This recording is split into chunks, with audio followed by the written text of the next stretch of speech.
Ni siquiera una pandemia pudo frenar la protesta social en América Latina. En 2020, luego de una primera mitad de año marcada por cuarentenas y restricciones a la movilidad para prevenir la propagación del COVID-19, el clamor ciudadano se hizo sentir a lo largo y ancho del continente. Manifestaciones multitudinarias se tomaron las calles de las principales ciudades del Cono Sur. En la región, el origen de esta ola de protestas se remonta a años atrás, pero estas se intensificaron a finales de 2019, justo unos meses antes del inicio de la pandemia. Cada vez peor es la queja común en las manifestaciones contra el presidente argentino Mauricio Macri. En Buenos Aires, el anuncio de Macri de este jueves de suprimir hasta fin de año el IVA de productos alimenticios básicos no ha frenado ni el malestar social ni las reuniones callejeras. Estamos viendo cómo nuestro equipo quedó en la línea del avance de la represión. Hay camiones hidrantes, antes veíamos camiones que lanzaban gases para neutralizar a quienes desafían el toque de queda en las calles de Chile. Bogotá vivió otro día de protestas y manifestaciones estudiantiles que terminaron en disturbios. Más de 2.000 estudiantes marcharon por las calles de la ciudad, aunque inicialmente todo fue pacífico, al final las cosas cambiaron radicalmente. A pesar de las particularidades locales de cada protesta, hubo factores comunes en los reclamos de los manifestantes, independientemente del país en el que se dieron. Las demandas para que se mejorara el acceso a la educación pública, el empleo y los servicios de salud fueron una constante en las protestas latinoamericanas de finales del 2019. Para mediados de 2020, después de los primeros meses de confinamiento total en prácticamente todo el continente por la pandemia del COVID-19, estos reclamos se intensificaron por los efectos económicos y sociales derivados de las restricciones establecidas para contener el virus. A partir de octubre del 2019 se genera el movimiento social y político más importante desde el retorno a la democracia en 1990. Luego, en el contexto de la pandemia, se produce ahí una nueva tensión entre gobiernos que utilizaron la pandemia para concentrar el poder, pero también manifestaciones sociales de descontento que seguían vigentes. Él es Claudio Nash, doctor en Derecho y coordinador de la Cátedra de Derechos Humanos de la Universidad de Chile. En su opinión, los métodos represivos empleados por las autoridades para contener la protesta social en Chile durante 2019 y 2020 marcó el periodo de violaciones a los derechos humanos más significativo desde el retorno del país a la democracia en la década de los 90. La represión directa a la manifestación, a la protesta social. Y eso se expresó en un altísimo número de detenciones arbitrarias. Las cifras oficiales superan las 25.000 personas que fueron detenidas en el marco de las protestas. Pero este no fue el único método. A las miles de detenciones arbitrarias de 2019 se le suman decenas de denuncias de tortura y de vejámenes sexuales ocurridos en el contexto de las manifestaciones. En medio de estas denuncias se empezó a identificar un nuevo patrón en las lesiones sufridas por las personas que protestaban. Las lesiones oculares durante las protestas masivas en Chile preocupan al Instituto Nacional de Derechos Humanos de ese país. La institución pidió peritajes para conocer al detalle la estructura de los perdigones, para identificar si se han usado algunos con estructuras metálicas, suplantando a los de goma que se utilizan habitualmente en manifestaciones. Pero tal vez lo que más llamó la atención a nivel mundial, en el caso chileno, fueron los cientos, cerca de 500 casos de trauma ocular. Incluso en 2 situaciones provocaron cegueras permanentes y hay varios casos donde hay mutilaciones oculares, es decir, pérdida de uno de los globos oculares. De acuerdo con cifras del Instituto Nacional de Derechos Humanos, un total de 460 personas sufrieron traumas oculares en el contexto de las manifestaciones de 2019 y 2020 en Chile. El número de fallecidos durante las manifestaciones en Ecuador ascendió a 7, según la Organización de Derechos Humanos, y son más de 1.000 los heridos a nivel nacional. Nuestro equipo también resultó afectado esta semana durante las coberturas de las violentas protestas. Mientras tanto, el caos aumenta en las calles donde siguen las protestas para que renuncie Áñez. En Cochabamba, la represión policial de hoy dejó al menos 5 muertos, según los medios. Colombia tampoco escapó al estallido social por el que pasaba gran parte del continente latinoamericano.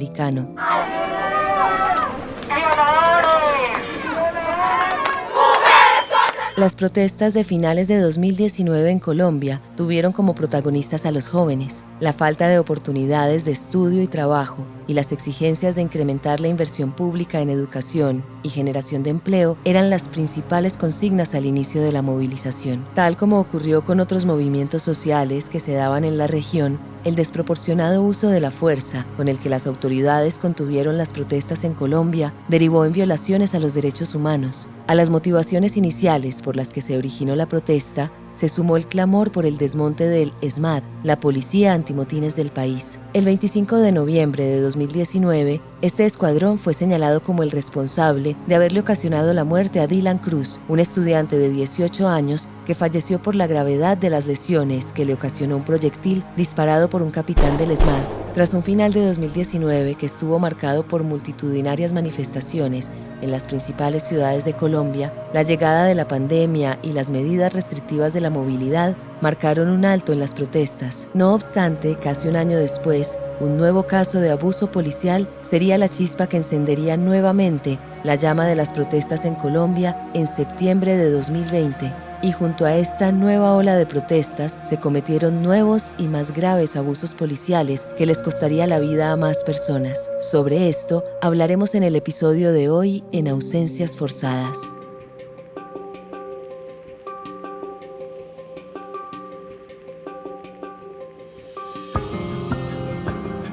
Yo soy Alejandra Lopera y les doy la bienvenida a Ausencias Forzadas, un podcast de la Comisión Internacional de Juristas acerca de historias de desaparición forzada y ejecuciones extrajudiciales en América Latina. En el episodio de hoy conoceremos la historia de Cristian Camilo Hernández, un joven asesinado en el contexto de las manifestaciones sociales de 2020 en Colombia. Hablaremos con sus seres queridos para explorar el dolor que deja en un hogar la pérdida de un hermano e hijo a manos de la violencia estatal y contaremos cuáles son las dificultades a las que se enfrentan los familiares de las víctimas para acceder a la justicia y la verdad en estos casos. Cristian Camilo Hernández tenía 26 años. Era el segundo de los 4 hijos que tuvieron José Alberto Hernández y Miriam Yara. A inicios de 2020, Cristian se ganaba la vida como bicitaxista en Bogotá. Hacía parte de los más de 5 millones de trabajadores informales que se registraban en Colombia para la fecha. Sin embargo, por las estrictas cuarentenas, el servicio que prestaba quedó prácticamente obsoleto. Prohibieron los bicitaxis, entonces pues él tenía que buscar un medio alternativo para sustentar su hogar. Ella es Lina Hernández, la hermana menor de Cristian. Lina cuenta que Cristian era padre de familia. Tenía 2 hijas, de 3 y 10 años. Como era el principal proveedor de su familia, no se podía permitir pasar la cuarentena en casa y desempleado. Y como en mayo le dieron a conocer en las aplicaciones para poder trabajar como mensajero urbano y él a mediados de mayo se inscribió y finalizando mayo le dieron como la aprobación de que sí lo aceptaban. Durante las fases más estrictas de la cuarentena, las plataformas digitales de domicilios fueron de las pocas excepciones a los toques de queda en Colombia. Para Cristian, el cambio de trabajo significó acostumbrarse a una nueva rutina. Mientras que sus servicios como bicitaxista rara vez eran requeridos al caer la noche, era precisamente en esas horas cuando hacía las más altas ganancias como repartidor. Entonces él trabajaba más que todo, era un ratico en la mañana y toda la tarde-noche, por decirlo así. Tarde-noche me refiero tipo 5 de la tarde hasta la 1, 2 de la madrugada. Tanto su hermana Lina como sus padres coinciden en que nunca escucharon una queja de Cristian por los horarios en los que trabajaba. De hecho, recuerdan que se sentía agradecido por tener la oportunidad de volver a trabajar luego de que la pandemia le arrebatara su oficio anterior. José Alberto, padre de Cristian, nos cuenta cómo lo recuerda. Era un muchacho muy hogareño, era muy juicioso, trabajador, detallista en el hogar, un hombre pues con muchas ilusiones de sacar a sus 2 hijas adelante. A lo que dice su padre José Alberto, su mamá Miriam le suma la personalidad risueña y descomplicada que siempre lo caracterizó. Sus chistes, él nunca se había amargado, ya se lo regañaba y él era, ay mamá, hay que vivir la vida es tan corta. Y yo a veces sí le pegaba su regaño, pero él nunca se puso bravo conmigo o con los hermanos. Para comienzos de septiembre de 2020, Cristian ya llevaba más de 3 meses como repartidor de domicilios. Aunque las restricciones a la movilidad en Bogotá empezaban a levantarse de a poco, él consideraba que todavía no era el momento de retomar su visitaxi. El miércoles 9 de ese mes, Cristian no pudo hacer la primera tanda de pedidos que acostumbraba en las mañanas. Tenía la aplicación bloqueada desde hacía un par de días y no entendía muy bien por qué. No fue sino hasta la tarde, alrededor de las 6, que Cristian vio que la restricción le había sido levantada y pudo empezar a trabajar. Él se va, hace su primer pedido normal, se devuelve. Él alcanza como a ver algo de las manifestaciones porque él llama a mi papá diciéndole que no pase por ahí. A mi mami también la llama y les dice que no pasen por ahí porque hay una manifestación y está algo pesada. Ese día se llevaba a cabo en Colombia una nueva jornada de protestas en el marco del paro nacional. Cristian concretamente se refería a una manifestación en el barrio El Verbenal, situado en el noroccidente de Bogotá. Las protestas de ese día tenían un matiz particular. A los motivos por los que miles de manifestantes marchaban desde finales de 2019 se les había sumado la indignación generada por el asesinato en Bogotá de un ciudadano a manos de la policía en la madrugada. Y mucha atención que la muerte del abogado Javier Ordóñez ha causado una ola de ataques y protestas contra varios CAIs en Bogotá.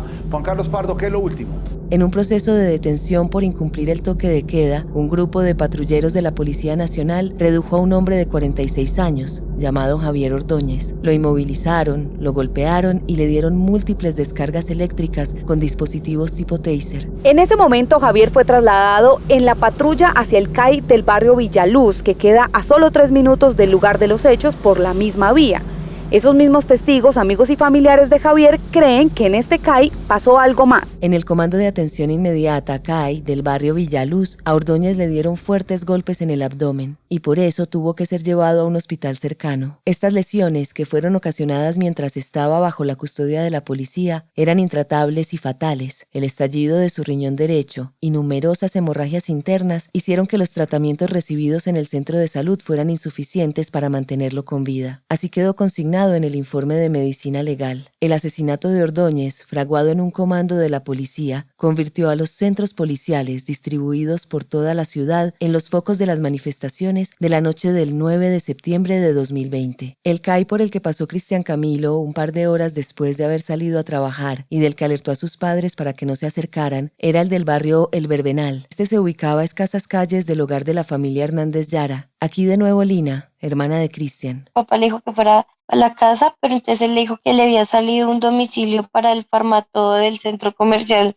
Santa Fe, que queda en la autopista norte, y pues por último tenía que entregar su domicilio 2 cuadras abajo del CAI de Verbenal, por el Parque de la Resistencia. Cristian Camilo fue a recoger el pedido a la farmacia del centro comercial y en el camino de regreso, según suponen sus familiares, intentó tomar un atajo rodeando el CAI de Verbenal para hacer la entrega más rápido. Como se transportaba en bicicleta, era algo que podía hacer con relativa facilidad. Mientras Cristian iba a hacer la entrega, en la casa de su familia, sus hermanos seguían a través de redes sociales una transmisión en vivo de las protestas que se desarrollaban a pocas calles de distancia. Mi hermano mayor, Edwin Andrés, él estaba viendo un en vivo. Me dice, venga y miramos. Pues me ganó la curiosidad. Cuando estábamos ahí mirando, vimos cuando cayó Haider y Andrés y los mostraron a ellos. La primera impresión de uno, sin saber lo que va a pasar, fue como que, ay, qué pecado, pobres chinos, pobres muchachos, ojalá y no sea nada grave.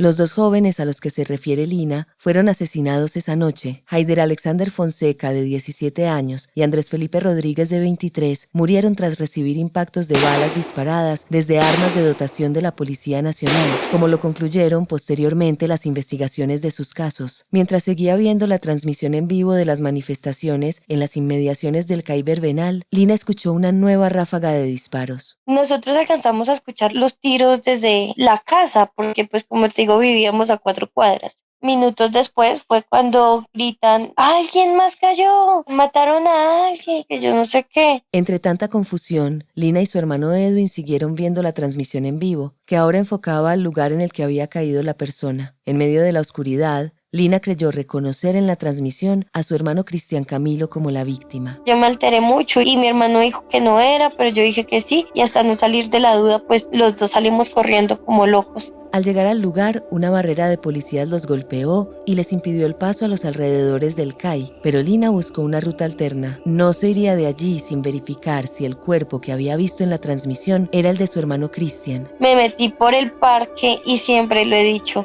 no sé cómo se me iluminó la cabecita o Dios me ayudó y me escondí detrás de un árbol unos segundos, y cuando vi que los del SMAT estaban como distraídos, salí corriendo hacia el cuerpo de Cristian y ahí pues lo encuentro. Antes de que Lina llegara al lugar, allí ya se encontraba María Alejandra Garzón, abogada defensora de derechos humanos que trabaja en la organización colombiana DH Colombia y quien acompañaba las manifestaciones de esa noche en el Verbenal. Aquí María Alejandra. Cristian queda fatalmente herido cerca de una hoguera sobre la vía principal, muy cercana al CAI Verbenal. Tenía un disparo con un orificio de entrada y salida en todo el cráneo. La bala entró por la parte posterior de la cabeza de Cristian, atravesó su cráneo y salió por su rostro. Ese proyectil nunca pudo ser recuperado y marcaría una de las principales dificultades a las que se enfrentarían sus familiares para obtener justicia. Entretanto, cuando su hermana Lina y la abogada María Alejandra acudían a socorrer a Cristian,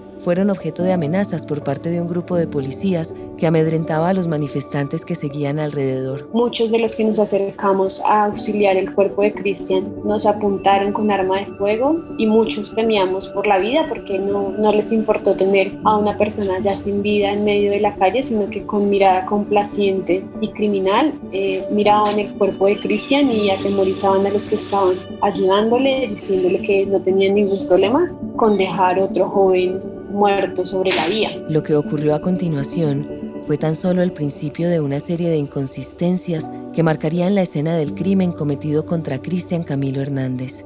Su hermana Lina insistía en que seguía con vida y ella se sumó a los llamados de emergencia que ya habían realizado algunos vecinos del sector para que acudiera una ambulancia a socorrerlo. Después de mucho insistir, en lo que calcula pudo ser más de una hora, Lina vio las luces intermitentes de una ambulancia en el otro extremo de la calle donde se encontraba Cristian, pero el vehículo no avanzaba hasta allí. Me salí corriendo de ahí hasta la ambulancia y me manifiestan que no, porque un policía, no me dijeron cuál policía, me dijeron que un policía había declarado a Cristian como muerto. Entonces yo les dije, ¿por qué son así? Ni siquiera se han acercado a mirar el cuerpo, ni siquiera se han acercado a mirar si está o no está vivo. Sin que un profesional declarara el deceso de Cristian, los policías ya lo daban por muerto. Por ende, ahora debían esperar a que funcionarios del Cuerpo Técnico de Investigaciones, CTI de la Fiscalía, llegaran al lugar para hacer el levantamiento del cuerpo. El cuerpo de Cristian queda tendido a lo largo de 6 horas, cuando ya el Cuerpo Técnico de Investigaciones llega en la madrugada a recoger su cuerpo de una manera bastante compleja, en el sentido de que no obedecen a ningún protocolo para levantamiento de cuerpos y de actos urgentes. Además de lo que menciona María Alejandra, Lina recuerda que los funcionarios que llegaron a hacer la inspección del cuerpo se quejaron con ella porque, según decían, había arruinado la escena del crimen al mover a su hermano durante las 6 horas que tardaron en acudir al lugar. Ante su reclamo por la demora en llegar, se limitaron a decirle en tono tajante que él no era el único caso que habían tenido que revisar esa noche. 10 fallecidos, 10 ciudadanos muertos hoy y 72 heridos a bala. Es lo más grave que ha pasado en Bogotá desde la toma del Palacio de Justicia. Es la evidencia, además, de que hay unos miembros de la Policía Nacional que no cumplen la Constitución ni las instrucciones. Al reporte que dio la alcaldesa Claudia López, deben añadírsele 3 asesinatos. En total, 13 personas fueron asesinadas en el contexto de las protestas del 9 de septiembre de 2020 en Bogotá. Un año más tarde, el caso de Cristian Camilo Hernández es uno de los que reporta el menor avance en sus investigaciones y ejemplifica con claridad el tortuoso camino que deben recorrer los familiares de las víctimas para obtener la verdad y justicia que les corresponde.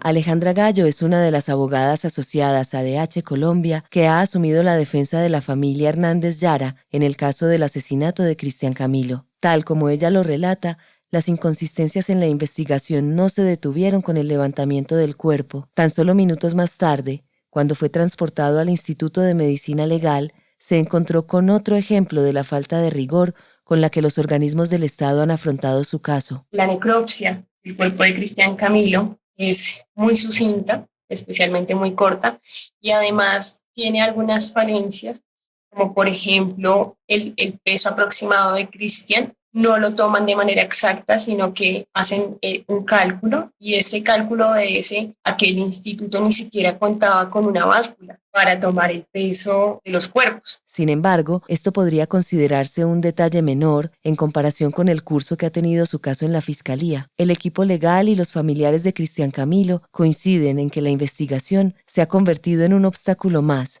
y no en un camino que los lleve a obtener la justicia por la que claman. A pesar de la gravedad de la conducta, de ser una grave violación a derechos humanos, ha hecho tránsito por fiscalías que no son especializadas en estas graves afectaciones, sino que se ha mantenido en fiscalías designadas para la unidad de vida. Hasta hoy, el caso de Cristian Camilo Hernández ha estado a cargo de 5 fiscales diferentes, sin que se logre un avance sustancial en el esclarecimiento de los hechos. Además, aunque esa noche en Bogotá hubo 12 asesinatos más durante las manifestaciones, 2 de los cuales ocurrieron específicamente en los alrededores del CAI de Verbenal, las investigaciones de la Fiscalía siguieron líneas independientes para cada uno de los casos. En el concepto de las abogadas, una investigación que condensara todos los asesinatos, comprendiéndolos como hechos interconectados por las condiciones en que ocurrieron y sus actores implicados, habría permitido darle mayor celeridad a la obtención de justicia. Las 3 personas que fueron asesinadas en el barrio Verbenal tenían investigaciones distintas, ¿sí?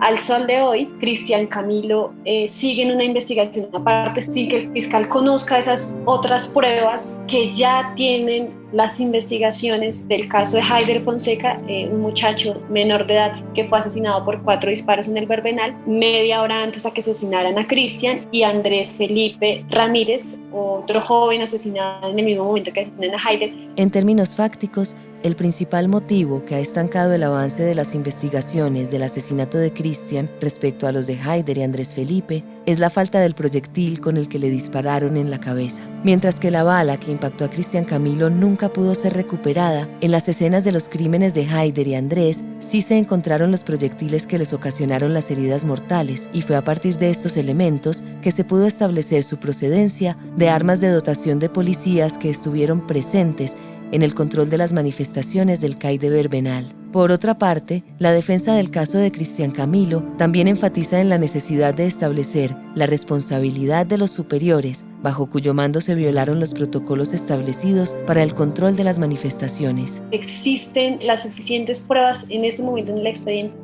que logran determinar que policías de alto rango estuvieron en medio del operativo y que de alguna manera tienen que responder ante un proceso penal por otras formas de responsabilidad penal, ya sea la coautoría, la coparticipación, la autoría impropia, porque supieron lo que estaban haciendo sus subordinados. En las investigaciones de los asesinatos de Andrés Felipe Ramírez y Haider Fonseca, ya hay un señalado en audiencias preparatorias de juicio, el patrullero John Antonio Gutiérrez Rodríguez, es decir, el portador del arma, desde la que las investigaciones determinaron que fueron disparadas las balas que acabaron con la vida de los 2 jóvenes. Sin embargo, en estos casos no se cuenta con señalamientos hacia uniformados de mayor rango. Este es uno de los ejemplos en los que las abogadas consideran que una investigación en contexto podría dar mayor claridad en la asignación de responsabilidades, ya que para ellas el hecho de que 13 asesinatos ocurrieran bajo condiciones similares en una misma noche habla de una sistematicidad que no puede obedecer únicamente a los impulsos individuales de los policías que usaron las armas. La gravedad del asunto es que en Bogotá nunca se investigó los crímenes cometidos el 9 de septiembre de una manera contextual. Fueron casos aislados como si nada tuviera relación. E insistimos, fue sistemático, fue generalizado, obedeció un plan, y ese plan terminó en la ejecución arbitraria de 13 jóvenes. En el marco de las protestas de 2020, las fuerzas de seguridad del Estado emplearon armas de fuego no solo en Bogotá, donde tan solo en la noche del 9 de septiembre se registraron 72 heridos de bala, sino que su uso se presentó en otras ciudades principales del país como Cali. A este panorama de las violaciones de derechos humanos en el marco de las protestas de 2020 se le suma uno más desalentador en 2021. Desde finales de abril de 2021, el descontento por los devastadores efectos económicos y sociales de la pandemia se juntó con una impopular propuesta de reforma tributaria y llevó a manifestaciones masivas en múltiples ciudades y municipios colombianos que se extendieron por varias semanas y meses. La respuesta estatal a estas manifestaciones estuvo marcada por denuncias de violaciones de derechos humanos, como desapariciones forzadas, detenciones arbitrarias y muertes que se atribuyeron a policías y otros agentes de las fuerzas de seguridad del Estado. Aunque no hay cifras oficiales consolidadas, de acuerdo con organizaciones de la sociedad civil, más de 80 personas han sido asesinadas y más de 500 personas fueron reportadas como desaparecidas durante las protestas de 2021. Al considerar el panorama general de las investigaciones adelantadas por los asesinatos registrados durante las manifestaciones de 2020 y 2021 en Colombia, la situación no mejora. La impunidad por estas violaciones a los derechos humanos parece ser la regla general. En Colombia se ha registrado una condena a un agente del Escuadrón Móvil Antidisturbios ESMAD por un asesinato durante la protesta social. Esta llegó 16 años después de los hechos.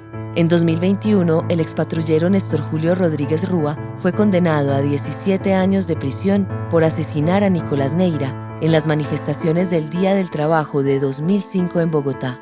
Para las abogadas de DH Colombia, la excepcionalidad de esta condena y la demora en hacerse efectiva envía un mensaje de laxitud por parte de la justicia colombiana ante las acciones de la policía. En Colombia existe una permisividad y una tolerancia por parte del gobierno y de las entidades de investigación a los crímenes cometidos por la policía y el ESMAD en medio de las manifestaciones públicas. Y esto marca un derrotero para que los policías sientan que están acobijados para seguir cometiendo crímenes sin que exista un castigo por la comisión de estos hechos. Este apoyo tácito del Estado al actuar represivo de las autoridades en las manifestaciones sociales se hizo mucho más explícito en los días siguientes al asesinato de Cristian Camilo Hernández y otros 12 jóvenes en Bogotá el 9 de septiembre de 2020. Para fortalecer la narrativa de proteger a las instituciones, con la que el gobierno estigmatizó la protesta como una antagonista de la reactivación económica del país, el presidente Iván Duque, con el propósito de apoyar a la policía, visitó algunos de los CAI que habían sido el foco de las manifestaciones en Bogotá. El mensaje que ha dado el gobierno a través del presidente Iván Duque es el apoyo total a la fuerza pública. 5 días después a la masacre del 9 de septiembre en Bogotá, el presidente Iván Duque se pone la chaqueta de la policía en apoyo a su gestión y esto resulta muy complejo. Y aunque los hechos permitieran por lo menos presumir una posible sistematicidad en las muertes ocasionadas por armas de la fuerza pública en el contexto de las manifestaciones, otro de los elementos que marcó la narrativa del presidente fue el recurrir a la ya conocida metáfora de las manzanas podridas. Bajo su lógica, no se puede mancillar el nombre de toda una institución por las acciones individuales de algunos de sus integrantes. Detrás de cada uno de nuestros hombres y mujeres de la Policía Nacional hay familias y hay personas que se entregan por Colombia. Esas personas son las que se han ganado siempre el cariño y el reconocimiento del pueblo colombiano.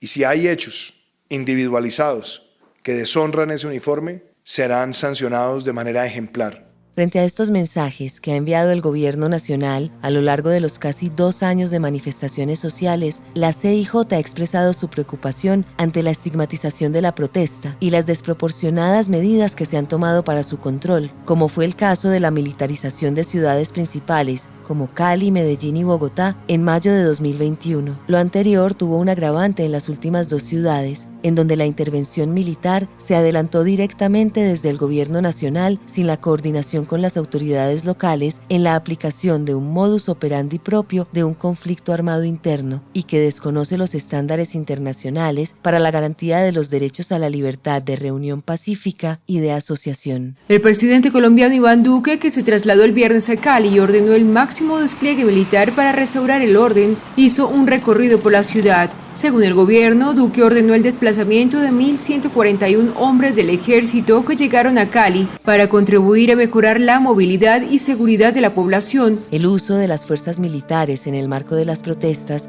es particularmente preocupante pues no están entrenadas para enfrentar situaciones de orden público con civiles. Al respecto, la Corte Interamericana de Derechos Humanos ha señalado que las acciones que se hagan para mantener o restaurar el orden público deben estar a cargo de la policía. La participación de las Fuerzas Armadas debe limitarse a situaciones de conflicto interno que se ajusten a su entrenamiento para derrotar actores armados. La prioridad en el acompañamiento de las autoridades en la manifestación social siempre debe ser la defensa de la vida. Además, de acuerdo con lo que ha sido recomendado por la Comisión Interamericana de Derechos Humanos, la CIJ hace un llamado al Estado colombiano para implementar mecanismos que prohíban de manera efectiva el uso de la fuerza letal en las manifestaciones públicas. Por otra parte, muchas de las investigaciones penales por las muertes en el marco de las protestas en Colombia están siendo adelantadas por la justicia penal militar y no por la justicia ordinaria. Con corte al 28 de mayo de 2021, la justicia penal militar había abierto 34 investigaciones penales por hechos ocurridos en las manifestaciones del primer semestre de este año, que comprenden 10 casos de homicidio y 11 de lesiones personales. La CIJ ha sido enfática en resaltar que a la luz de los estándares internacionales, las investigaciones penales por posibles violaciones a los derechos humanos siempre deben ser adelantadas por la justicia ordinaria. Que estas investigaciones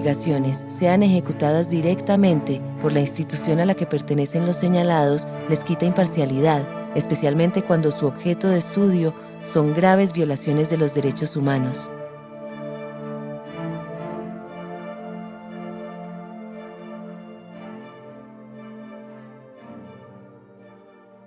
En noviembre de 2021, 2 años después del inicio de la reciente ola de manifestaciones sociales en Colombia, pareciera que éstas han marcado un alto en el camino. No obstante, la realidad es que cientos de familias siguen esperando respuestas por los hechos ocurridos en las protestas. En este sentido, la CIJ subraya la necesidad de que se adopten medidas que aseguren la rendición de cuentas de las fuerzas de seguridad del Estado por los hechos ocurridos en el contexto de las manifestaciones. Particularmente, se deben adelantar investigaciones imparciales, exhaustivas y expeditas frente a las denuncias de violaciones a los derechos humanos, y se debe juzgar y sancionar a los responsables y, sobre todo, reparar a las víctimas. Por ejemplo, para Lina Hernández, no basta con que se condene al responsable del asesinato de su hermano Cristian Camilo para que su familia sienta que se hizo justicia en su caso. Para mí que ellos estén tras las rejas, primero que todo, y segundo que por lo menos nos dé la cara o le dé la cara a mi mamá, que fue la que lo crió, lo tuvo en su vientre y todo, que le diga o le pida perdón,